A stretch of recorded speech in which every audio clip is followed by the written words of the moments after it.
por parte da agência, sou eu, Paulo Rebelo, estou como diretor-presidente da agência. César, presente. Boa tarde, sou César Serra, sou o diretor de desenvolvimento setorial substituto da ANS. Denise. Ruim, Denise. É Pedro? Não dá para ouvir. A Lenire está muito ruim a banda dela. Boa tarde, sou Lenise, sou chefe de gabinete da presidência da ANS. Boa tarde, sou Pedro Vilela, sou diretor adjunto de desenvolvimento setorial substituto. Boa tarde, sou Gustavo Macieira, sou gerente de análise setorial e contratualização com prestadores. Tá, a Neline não estava aí, eu vou apresentar de novo, né? Meu nome é Lúcio Tadeu, eu sou o primeiro tesoureiro aqui do CREMESP, sou responsável pela Câmara de Credenciamento Universal. Aqui do meu lado esquerdo está a doutora Tatiana, que é conselheira. Criscolo, que é conselheira, viu? E também faz parte da Câmara de Credenciamento. Nós tentamos... Muito bom. Nós tentamos enviar um documento, viu, doutor Paulo? E nós estamos com um problema aqui em São Paulo, porque com a pandemia não há como protocolar o documento aqui, né? Nós tentamos encaminhar por e-mail, né? Eu vou compartilhar com o senhor, seria interessante que vocês vissem, né? Que esse foi o documento que nós mandamos para a ANS. Você dá para vocês compartilharem?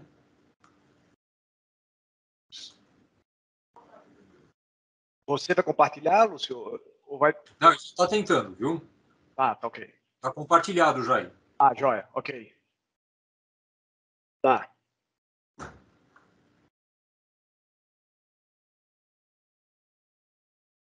Você vai ler? É melhor ler. Ler em voz alta não é melhor? Não sei. Sim. Você prefere que eu leia, Paulo? Pode ser. Pode ler. Pode ser. Pode, claro. Muito bem. Vamos lá. Como prezado doutor, né, isso foi mandado em setembro, né? Como é do seu conhecimento, a classe médica hoje vive um dilema muito importante que, infelizmente, impacta na profissão liberal exercida pela maioria dos colegas médicos. Pode subir, viu? Infelizmente, as operadoras de plano de saúde monopolizaram o mercado de atendimento à saúde, impingindo aos médicos pagamento aviltantes de honorários, causando impacto direto na manutenção de consultórios, que são a essência da profissão. Somado a isso, temos uma demanda de novos médicos, que não conseguem credenciamento das operadoras dos planos. Pois essa já tem um plantel montado e não há como esses novos profissionais serem absorvidos pelo mercado sobrepujado pelas operadoras. Para solucionar o impasse, que só favorece as operadoras e não favorece nem aos médicos e nem aos pacientes, que têm de submeter aos credenciados pelos planos de saúde com marcações alongadas, cirurgias postergadas e retornos protelados. O credenciamento universal é a maneira correta de suprimir a necessidade da ANS, promovendo uma ação universal de atendimento do paciente, que terá direito de escolher o profissional médico que o acompanhará. Também soluciona a demanda reprimida da maioria das operadoras, que tem na consulta do cliente o entrave, inclusive frente às requisições da própria ANS. E como não terá o profissional sobre essa égide, será muito mais fácil e menos dispendioso para a operadora. No entender dessa Câmara de Credenciamento Universal, a opção pela solução está na mão da própria ANS e não depende de alteração de legislação vigente. Esse ato é semelhante à formalização da ANS quanto à obrigatoriedade dos convênios executarem a solicitação de exames prescritas por médicos não credenciados pela operadora, solucionando um impasse de anos, até que a ANS compreendeu a dimensão do impacto que essa burocracia afetava o tratamento dos pacientes. Dessa forma, entendemos ser essencial uma reunião para podermos expor todo esse conceito, que é sempre muito atual. Essas informações gerais foi encaminhado por vocês, que na verdade nós não conseguimos protocolar esse documento, né? Muito bem. Podemos tirar compartilhamento? E doutor Paulo? Estamos sem som, viu? Pode, ele está falando que pode. Pode sim, pode, porque tem okay. aqui nos silenciosos. Muito bom. Então é o que o senhor viu aí. Um minuto. Posso, antes de os senhores falarem, eu vou complementar algumas coisas, né? O que a gente está pensando, né, para adicionar a tudo isso, né? O que seria importante, a garantia da autonomia dos médicos, né? O médico, ele poder também escolher, né? O médico e o beneficiário escolheu o beneficiário escolheu o seu médico e o médico escolher a opção de tratamento, né? Por exemplo, na clínica ele não tem uma opção de fazer um raio-x, né? Naquele momento, ou, né, o plano de saúde, o doutor pode falar melhor, que ele trabalha na área de ortopedia, e o beneficiário ele faz esse exame, depois solicita um reembolso para o plano de saúde, né? Isso é uma das nossas questões, um reajuste mais efetivo e remuneração dos prestadores, né? Então, um modelo adequado para a remuneração dos serviços médicos, né? Isso tudo está incluso, né, no que a gente estava pensando, e regras mais claras, né, para descredenciamento também, tanto, né, médicos, clínicas e tudo mais, né? Então, isso a gente vai falando posteriormente. A quantidade de assuntos que a gente poderia tratar com a INES são enormes, né? Hoje a gente vai efetivamente focar no credenciamento universal, senão fica uma coisa muito ampla, né? E aos pouquinhos, né? E isso tudo para diminuir o impacto do SUS, né, também, né? Isso impacta também na questão de saúde pública, né? Então, é uma das nossas questões também. Eu já coloquei um apanhado geral. Tá, a doutora Paula vai participar da reunião, também é conselheira, viu? Faz parte da Câmara de Credenciamento. Viu? Boa tarde a todos. Boa tarde, doutora Paula. Bom, processo, esse pedido está tramitando aqui internamente, Lúcio. Está concluindo essa análise. Nós não fizemos, mas assim, de antemão eu vejo como sendo tem um dificultador aí, que é no caso a gente obrigar a operadora a credenciar um médico que ela não queira, né? Esse é um primeiro dificultador que eu vejo. Não, desculpe, Paulo, não é isso. Não, vocês não entenderam. A operadora não vai credenciar ninguém, absolutamente, tá? Esse problema ela não vai ter, ela já tem o plantel dela, né? E frequentemente você sabe, tem várias demandas aí de não atendimento, demora no atendimento, demora na cirurgia. Em relação a materiais, o médico não vai ter nenhum credenciamento junto à operadora. O paciente vai procurar um médico, tá? Demorou a consulta na operadora, que eu sei que de vez em quando, frequentemente, vocês têm esse problema. Ela vai procurar um médico, pessoalmente ela vai escolher o médico que ela quer, não é o médico da operadora. Ela vai passar no médico, o médico vai fazer o atendimento, vai fazer o exame, vai fazer o procedimento que for necessário. E o paciente paga direto ao médico. Então, deixa eu só voltar. Eu entendi o que o senhor está falando. Deixa eu só terminar. E a operadora reembolsa o doente no valor que a operadora reembolsa os seus credenciados. Então, se ela pagar R$90 lá, R$80 a consulta, e o colega tiver uma consulta a R$250, o paciente vai pagar os 250, mas sabe que vai ser reembolsado pela operadora no valor efetivo que a operadora reembolsa e paga os seus credenciados. Ele vai lançar nota fiscal, ele vai lançar diagnóstico, vai lançar o código de procedimento TUS normal. Só que, na verdade, ele não tem nenhum vínculo com a operadora. Isso favorece demais o atendimento. Demais. Porque o atendimento hoje é represado, né? Não, só estou dando a minha opinião, né? E isso também não encarece a operadora.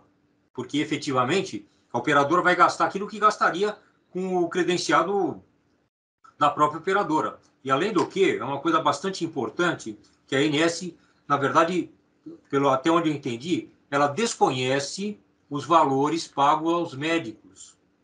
E as operadoras passariam para a ANS os valores mínimos de pagamento dos médicos. Isso é importante para a ANS saber quanto efetivamente elas nos reembolsam. Então, se a operadora reembolsa R$ 67,00, ela vai reembolsar isso ao paciente. E a ANS vai saber que ela está pagando R$ 67,00 ao médico. Entendeu? Agora, isso abre um campo de trabalho enorme para os médicos. Isso abre um campo de atendimento ao paciente que é enorme. Entendeu? Isso é universal. Né? É aqui em São Paulo, é no Rio Grande do Sul, é na Bahia, é no Acre. Isso é uma coisa importante para o doente, né? E o doente procura o médico. E se tiver qualquer problema entre o médico e o paciente, é um problema dos dois. A operadora não tem nada a ver com isso. Hoje a operadora tem. Quem está dizendo isso? O judiciário já entendeu o contrário. Eu vou chegar nesse ponto também que o senhor está colocando. Então, assim, vamos lá. Só para... Eu entendi exatamente o que o senhor falou. A pergunta que foi feita quando do ofício é exatamente a resposta que eu estou dando. Primeiro, a gente não tem como obrigar as operadoras a contratarem quem ela não quer. Esse é o primeiro ponto. Tá? A gente tem uma norma, a RN 259, que estabelece os prazos para atendimento e a operadora tem por obrigação cumprir esses prazos sob pena de sanção. Tá? Esse é um ponto. A gente não tem, como eu já falei, se você não tem uma vinculação do médico com a operadora, como é que eu vou cobrar desse médico, desse prestador, os indicadores de desfecho? Esse é um outro problema que eu venho tratando. A questão das verticalizadas. Não há previsão de reembolso. Como é que eu vou fazer uma situação parecida como o senhor está colocando? E uma vez sendo praticado o reembolso, qual o valor que vai ser praticado nesses casos que o senhor mencionou agora há pouco? Ou seja, parece ser simples, mas, obviamente, na prática é uma coisa bem mais complexa e que a gente precisa... São esses alguns pontos assim, que eu estou mencionando, estou levantando aqui para o senhor, são questões que a gente precisa avançar. Não são coisas tão triviais como parece ser, entendeu? O fato de não ser atendido, procura um médico, ter um reembolso, tal, não é tão simples assim, não. Além do mais, tem essa questão, já entendimento do próprio judiciário com relação à corresponsabilidade, ou seja, uma vez o médico praticando qualquer erro, o erro médico, pode sim responsabilizar a operadora e não só o médico pela prática do erro que foi apontado. Então, assim, é uma questão, um pouco mais complexa do que pareceu quando o senhor colocou, entendeu? Por isso que a gente ainda está concluindo essa análise para lhe dar essa resposta. Carla, César, Lenise, Gustavo, Pedro, se quiserem acrescentar alguma coisa, já esquecido algum item. Se o senhor quiser, eu, na verdade, compartilho com vocês o que as operadoras, na verdade, oferecem aos médicos. Na verdade, no contrato não está assim.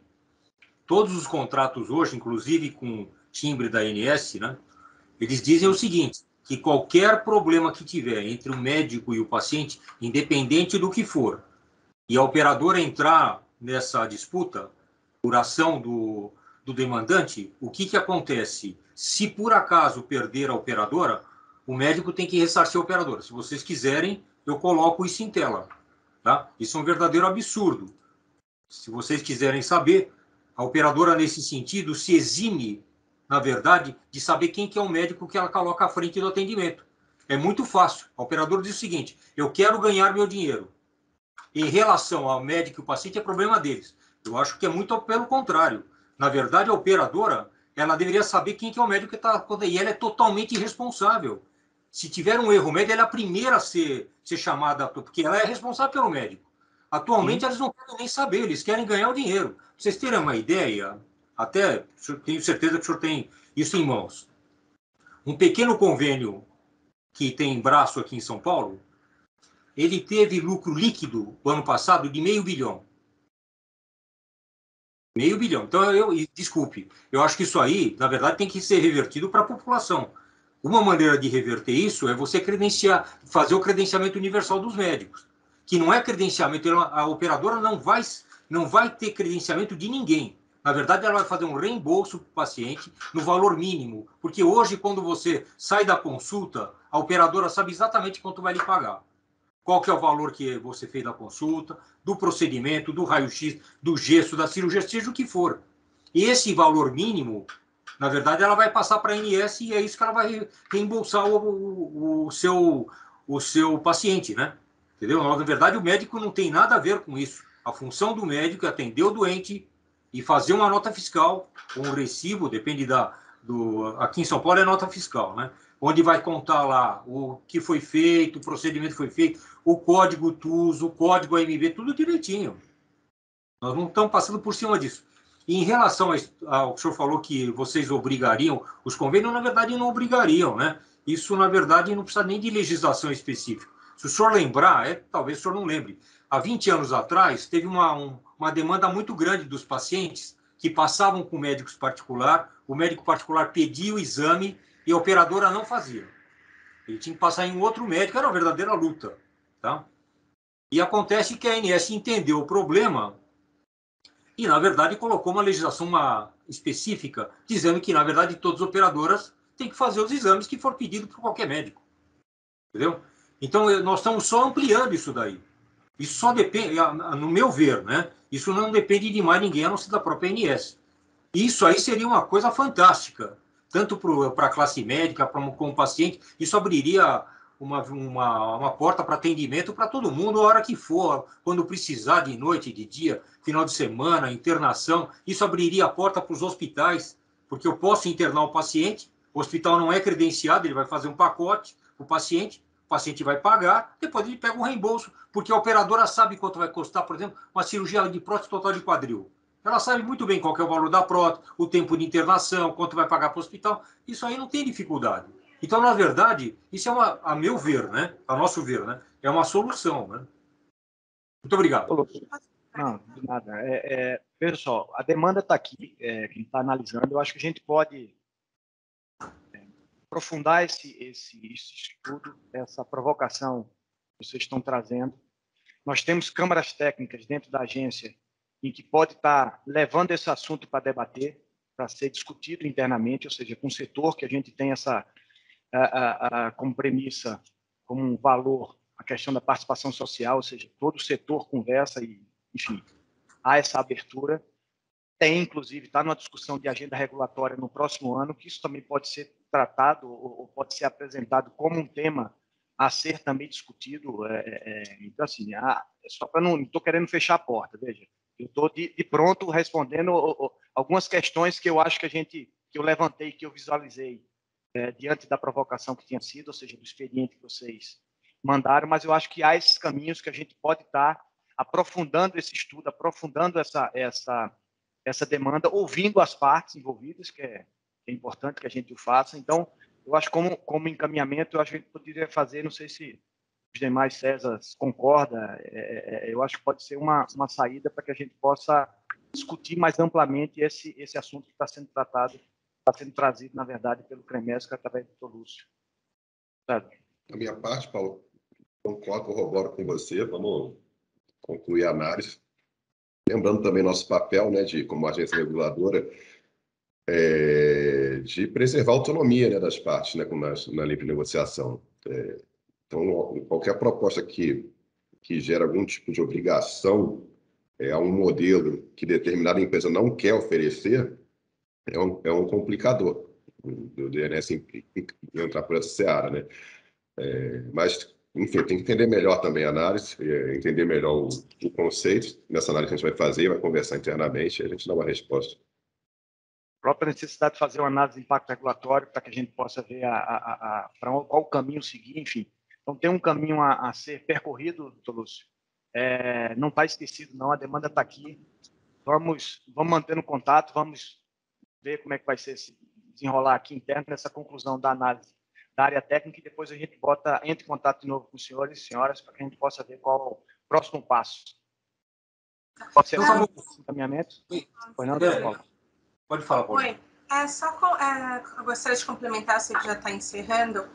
Já que há essa preocupação com relação à qualidade dos médicos, assim, que a forma atual permite que as operadoras selecionem melhor a qualidade dos médicos que vão prestar assistência dos seus planos, eu acho que deveria ser avaliado com outro olhar. Hoje em dia, na verdade, é o contrário, tá? Não está sendo avaliado nem em muitos hospitais de convênios pequenos, principalmente, a documentação médica. Tanto que aqui no Conselho a gente tem encontrado médicos que não são registrados no Estado, médicos que estão revalidando ainda, médicos, inclusive falsos, a gente encontrou em hospitais particulares, de convênios menores. Então, eu entendo que as contratações, elas não estão sendo adequadas de forma geral, não importa o hospital. Não são todos que checam documentação. Mas o Paulinho, tá? Isso aí, posso ser honesto? Não, é só porque ele está falando que há uma checagem maior desta forma. Eu não entendo que é dessa forma, porque não tem cobrança. Eles contratam PJs, os médicos são contratados de qualquer forma, por aplicativo. Então, qual é a segurança fornecida? Sem contar que inúmeros convênios oferecem especialidades médicas que não são fornecidas. Então, a partir do momento que o paciente ele busca, ele tem a opção, sim, de checar se aquele médico tem aquela especialidade que ele procura. E não um médico que o convênio informa que atende aquela especialidade. É muito diferente. Eu falo assim, eu sou pediatra, né? A minha especialidade, infelizmente, é comum, seja na rede pública ou no convênio, que desde um recém-formado até qualquer outra especialidade possa atender. E nos convênios que eu atendo, existem inúmeros médicos que não são pediatras e que a população acredita que está pagando para levar os seus filhos para uma assistência adequada e especializada. Então, eu acho que a nossa proposta visa melhorar, sim, esse atendimento, dando a oportunidade real do paciente passar no especialista que ele está buscando, e não num profissional que, às vezes, por questões, conveniências financeiras, é empurrado a essa população pelo convênio. Tá? Eu acho, assim, gostaria de só expor essa opinião e obrigada pela oportunidade. É isso, doutora Paula. A gente aborda isso quando for no momento oportuno, a gente traz isso para a discussão e aí a gente conversa, discute, faz um debate mais amplo sobre esse tema e aí a gente dá a resposta, enfim, adequada, no momento adequado. Se assim... Não, eu agradeço muito, porque, na verdade, nós trouxemos, lógico, a gente saberia que hoje não seria possível nenhuma tomada de decisão, óbvio, né? Entendeu? Porque nós estamos trazendo um esboço aí, um início para a gente começar a conversar, né? E nós estamos completamente à disposição de vocês, viu? Todos aqui da nossa parte também não tem, fala aqui que não tem nenhum problema de enfrentar qualquer assunto. Eu acho que a gente tem que, nosso papel é esse também, é ouvir, obviamente respeitando a opinião de todos, dentro de uma lógica que a gente já tem de participação social, que é isso que importa. Então, a gente traz esse assunto, esse debate interno, começamos a discutir, obviamente, ele tem todo um processo, tem a lei das agências, enfim, tem uma regra a ser cumprida, análise de impacto regulatório, participação social, audiência pública, tudo isso. Isso aí é um processo que está startando agora. Para o ano tem a nossa agenda regulatória, pode-se incluir esse tema também como debate, enfim. Então, há a possibilidade de inúmeros expedientes, inúmeros fóruns internos dentro da agência para que a gente discuta esse assunto. Só para lhe sinalizar isso, que não vai estar esquecido de forma alguma. E, gente, em breve a gente dá uma resposta qual vai ser o próximo passo diante da demanda de vocês. Agradeço muito, viu, Paulo? Não, estamos à disposição. César, alguma coisa mais? Gustavo, Carla, Pedro, Lenise? Não, esses são os representantes que tem. É isso, Tolúcio. Desculpe. Ficamos assim? Ficamos assim? Ficamos assim. Agora, na verdade, vocês estudarem, né, a proposta, ver o que pode ser feito, né? Joia. E estamos abertos aqui para discussão, não há problema nenhum. Maravilha. Se o senhor, na verdade, quiser uma reunião presencial, também não há nenhum inconveniente, viu? Joia. A gente marca. Ok.